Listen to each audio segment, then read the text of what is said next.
Welcome, ladies and gentlemen, boys and girls of all ages. My name is Ashanti. I am with Romero Hardy, the man himself, and welcome to the Triple Double Podcast. First topic. Well, you know what, Rome? Other than first topics, it's been before I delve into our first topic, it's been more of a drama-filled week. So I'm gonna ask you, sir, what have you seen that's caught your eye more so? In the NBA. That's our show, right? No, in the NHL. NHL, Canadian hockey. Obviously, I think the biggest story. Nothing really too dominant. The Warriors are still there. Yeah. For me, what stood out the most this week was obviously my Lakers and a little dip and dash, slishy splash going on over there. Oh well, you know. Luke Walton and all that. So that's really what I've been focusing on. Is who's out there if they were to burn Luke. Which I'm not saying. Well, hold on. We got to show for a reason, my brother. We got to show for a reason. Right, but yeah, that's what caught my eye. It's all Lakers, man. All Lakers. Jumping right into it, starting off in the land, or should I say the mediocrity land of Cleveland, Ohio. The Cleveland Cavaliers are going through some turmoil right now. You're talking about J.R. Smith being asked by a reporter if he wants to be traded. He's saying, yeah, I do. You have Larry Drew refusing to accept a permanent head coaching role without a bigger raise this season and pretty much going away money for next season. You have, who is it? Ex-assistant coach Jim Boylan suing the team for age discrimination. I mean, that's something you don't hear about in the real world, like in normal worlds like us. So it's a lot heading in Cleveland. Rome, I'll start with you on this one. What in the world is going on in Cleveland? Well, with the interim head coach, man, I don't fault him. Cleveland's known to burn coaches. They burned David Blatt, Ty Lue, obviously. Yeah. But they're willing to dish out money. So I'm all for him trying to get some financial security because guess what? They are going to burn him. So ain't nothing wrong with that. Honestly, what's wrong with them is LeBron left. Like you said, we were talking in that little pre-show meeting. And you were saying that this is the true Cavs. Right. So we were actually talking earlier in the week via text on this. I was at work. I was texting you talking about this is ridiculous about J.R. Smith. And I'll just make this point. And if you weren't finished with your point, you can continue. But I just want to jump in for a quick moment. As I told you before our show, this is the true Cleveland Cavaliers, okay? LeBron James was such an amazing force, an amazing player. He shielded all of this from the mainstream public. All of it. I mean, all the dysfunction. Dan Gilbert is a horrible owner, and, you're right, Ron. They screwed over Tyronn Lue. They screwed over David Blatt, but David Blatt's screw-over involved LeBron James because he was hired before LeBron came back. He was never LeBron's guy. Ty Lue was LeBron's guy, and he got screwed. You're seeing, ex-coaches suing for age discrimination. I mean, it's like an episode of the Twilight Zone in here. I mean, it's like, I'm sorry, what? I'm looking at it. They're not playing good basketball. No, they're not. It's not even. I'm not trying to take it back to Ty Lue, but a coach can only do so much. Players play, coaches coach, and they're not playing good basketball. No. You still got guys like Kevin Love. You still got guys like Rodney Hood who can still step in and drill. They can give back. They're not playing good basketball. You know what I'm saying? I'm looking at it. They're giving up over almost 112 points a game. Yeah. They're not playing good basketball. What was I gonna say about this? This is Cleveland, and you know what? I'm not, because I have gotten in some arguments on Twitter in the past months about about the Cavs and how mediocre they are. But listen, I'm gonna speak my mind, Rome. You know that, and I know that. I stated on this show, and even in a blog for Post Sports, shout out to Post Sports Extra for me, I stated that the Cavs, at the beginning of the season, I stated the Cavs may have a shot at the 8th seed in the Eastern Conference. Like it's a small chance. LeBron left. You're not in the championship picture, but you have you're in the Eastern Conference. You can make the 8th seed. And ladies and gentlemen, boys and girls, Ashanti Lee Sebron has to admit that he has led you astray, because I sincerely thought the Cavs would be better than this. I mean, this is a championship team. You have Kevin Love. You have a J.R. Smith. You have a Tristan Thompson. Those guys, have been ridiculed in the past, but they're still champions. Tristan Thompson is kind of garbage. But he's still it's hard for me to say guys are garbage when they're in the NBA because there's only so many spots. So, but I don't think he's that good. It's just it's a crazy mess in Cleveland. I don't really have much to say else. I thought this segment would be longer, but it's not. The Cavs, they suck. It's not. They're not worth the discussion. I feel bad for my young bull. Right, your young bull, right? Sexton's out there. Colin Sexton. But it's just gonna be a learning year. Hopefully they continue to improve, and I don't know. Sheesh, I don't know. I mean, they're 1-7 right now. They're currently playing right now, I believe. Oh boy.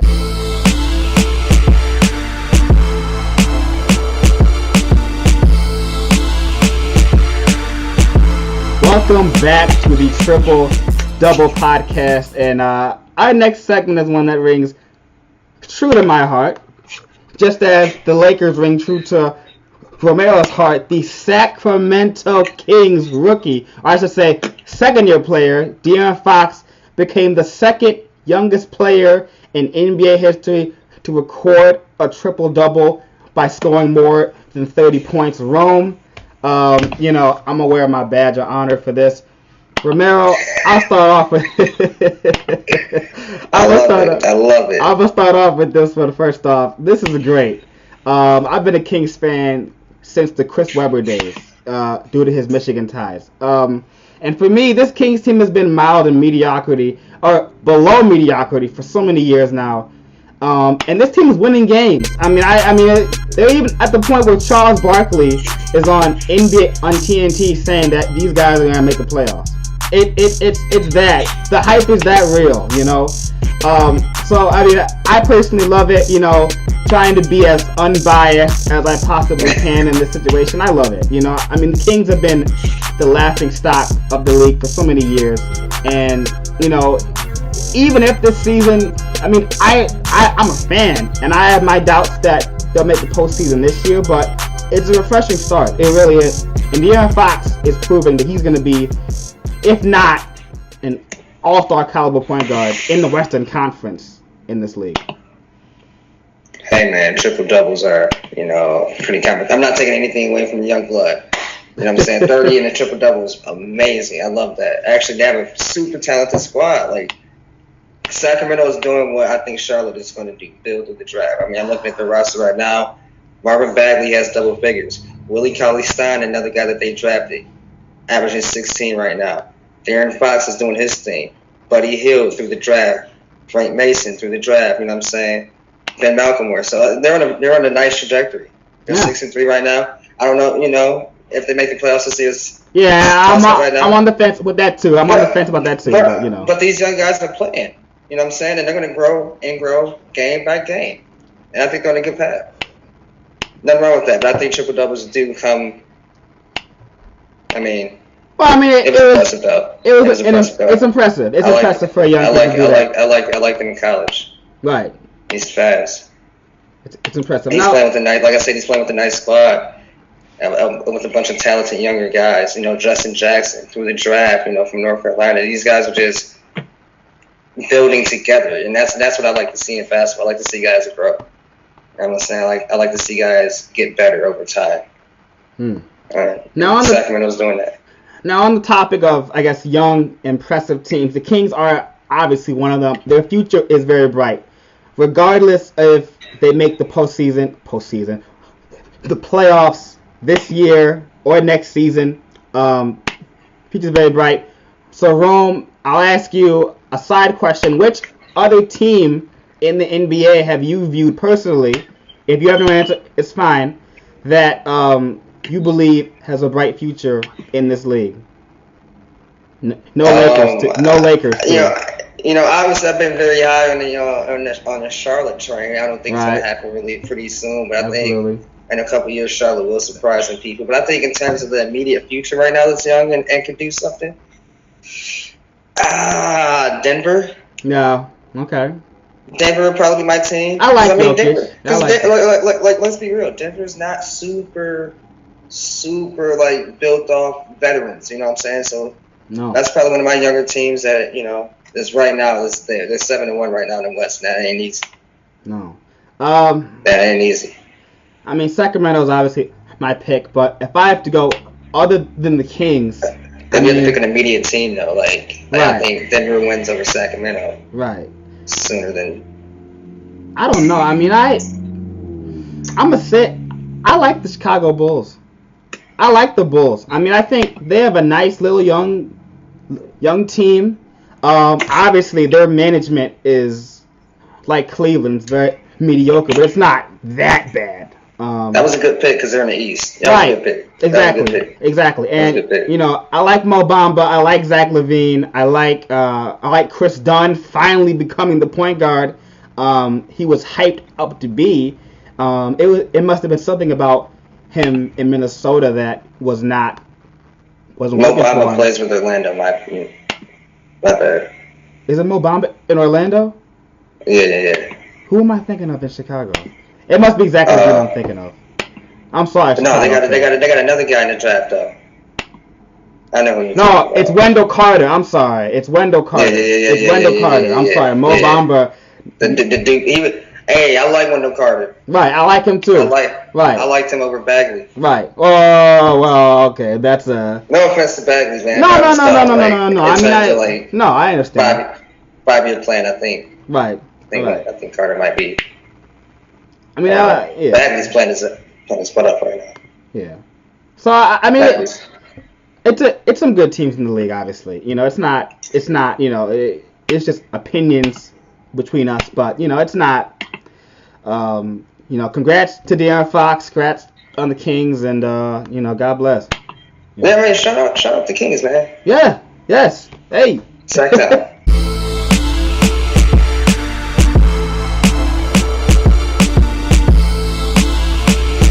Welcome back to the Triple Double Podcast. Moving on to our next topic, which has been, Rome, undoubtedly the biggest topic of the week, your Los Angeles Lakers. It always seems like we are talking about the Lakers on this show, but that is just simply the LeBron James effect. Exactly. So let's jump right into it. Luke Walton, head coach Luke Walton, is on the hot seat with this team. I mean, it is. They're not, I guess, performing as well as everyone thought they would. You're hearing about Magic Johnson having a very aggressive conversation with them. You're hearing about, you're seeing pictures of him and Rob Pelinka talking in practice and Luke looking annoyed at what Rob is saying. You're hearing Luke be asked by reporters, is your job on the line? And him basically just saying in the nicest way possible, or in the most PG, or in the most corporate way possible, I'm gonna do my job, and that's that. That basically means he doesn't know. So Rome, you're a Lakers guy, you take the floor, man. What's going on? I mean, honestly, they're not performing well. I mean, they're not finishing games off, I should say. They're giving up a lot of points. That's one thing, and they're not closing out games. And when you're not closing out games, that's a lack of preparation. A lack of preparation is a lack of coaching. That's not a lack of talent. That's not a lack of performance. It's like a mental preparation. That's a lack of coaching and getting your guys ready for the game. Yeah. So I'm not trying to say it's all on Luke. Like I said, with Ty Lue, players have to play and coaches coach. But at the same time, those last 3 minutes in the fourth quarter, that is you. That is you. That is the coach's time to shine. And it's unfortunate. Magic Johnson, that's not his coach, No, it wasn't. That's a very good point. That wasn't his coach. So, no.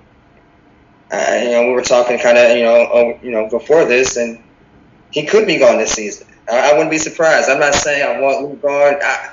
He's a good guy. He's a good guy. He's just, I never liked the hire in the first place when they got him like 2 seasons ago or whatever. Because I know that I think he was the Warriors coach while Steve Kerr was out, and he coached most of those Warriors games where they won 73 games. But if we're gonna be real here, Rome, let's be real. That team doesn't really need a coach. True. You have a Steph Curry. You have a Klay Thompson. You have a Draymond Green. I don't believe they had Durant at that point, but they still had they had 2 MVP caliber guys. I mean, if Klay Thompson was the leader of a team, he could be easily in the MVP race. You have a Draymond Green, a glue guy. So the Lakers kind of jumped the gun on that one and hired Luke simply because he was the coach for the majority of that season. I mean, he also played there.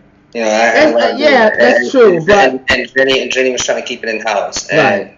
Yeah, because there was a lot of other coaches out there that were successful too. Right. Got hired. Right. I mean, at that time. I'm gonna say it. I think Luke Walton is still an assistant coach.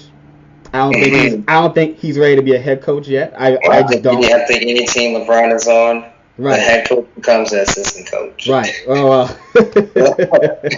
When LeBron comes in town, he is the head coach. Maybe not in Miami too much with Pat Riley. No, but in Cleveland he was, and you're seeing the effect of what Cleveland's going through now that their true coach is gone. So. And the interesting thing about the Lakers situation, I've always said, LeBron can't come in and be that alpha right now because it's Magic, baby.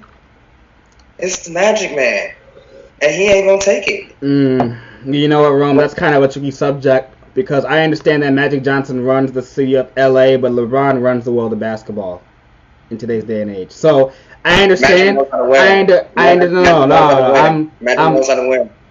Magic knows how to win. I'm half with you, man. But I hope, for your team's sake, it doesn't come to a point where Magic Johnson and LeBron are butting heads. I hope, for your team's sake, it's not a Pat Riley versus LeBron situation. I hope it's not. I know who'll go first.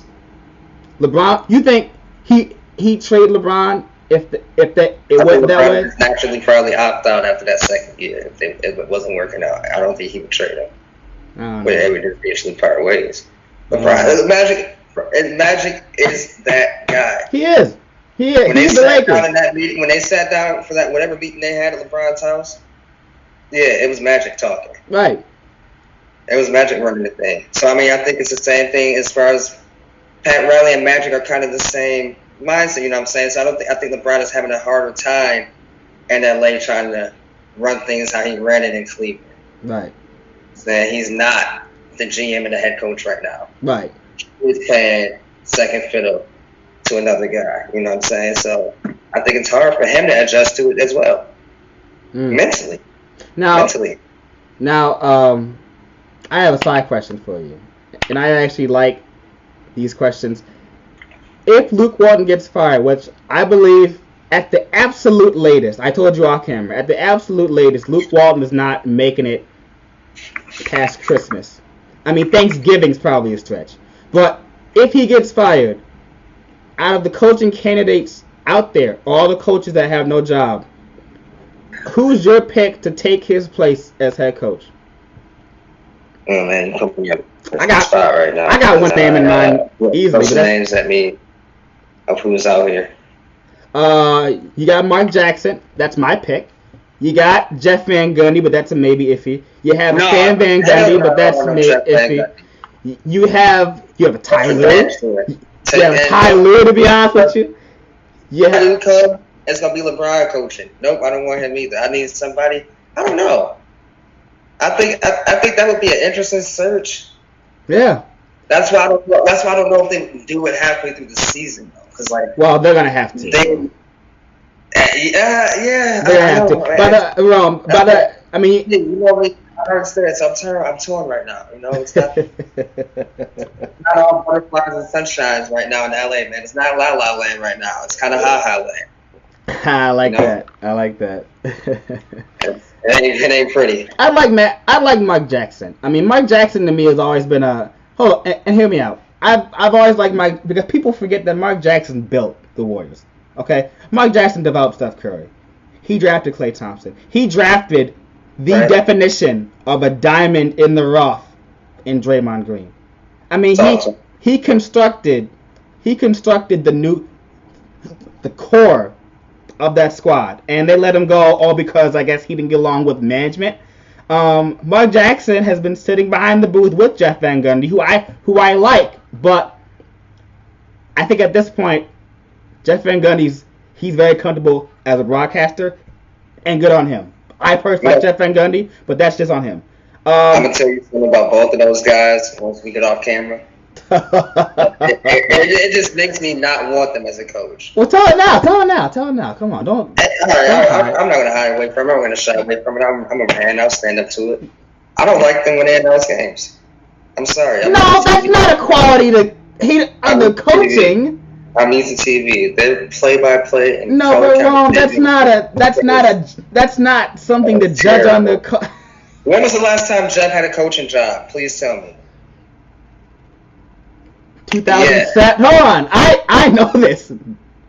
2007 with the Rockets. Listen, as I just said, he's changed in 11 years, guy. As I just said, is he coming back? Most likely not, because I feel like at this point he enjoys the booth. But Mark Jackson's only been gone for 4 years.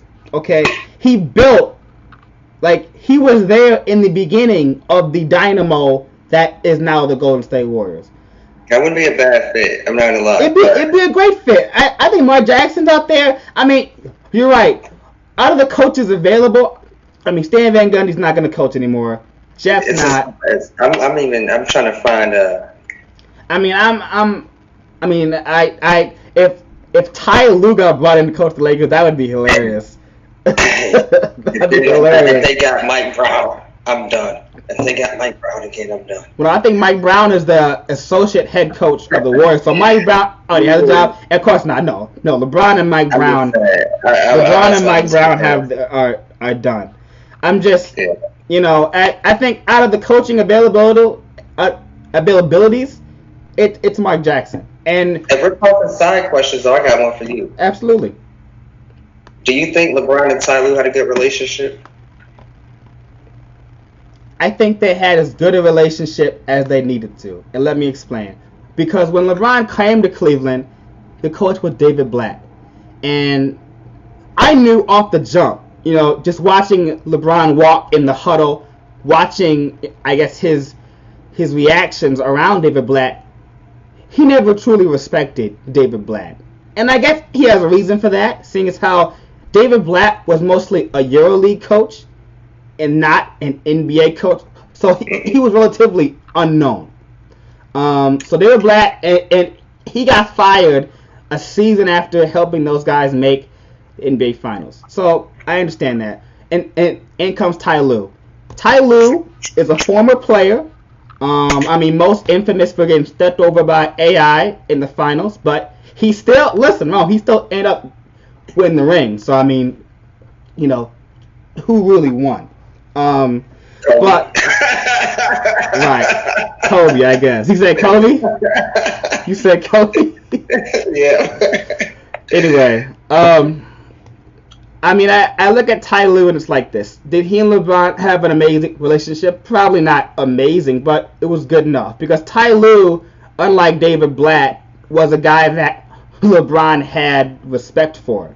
Lue is a former NBA player. As you just said, there's not a lot of those spots available. So he was one of the best in the world at some point at playing basketball. David Blatt was never that.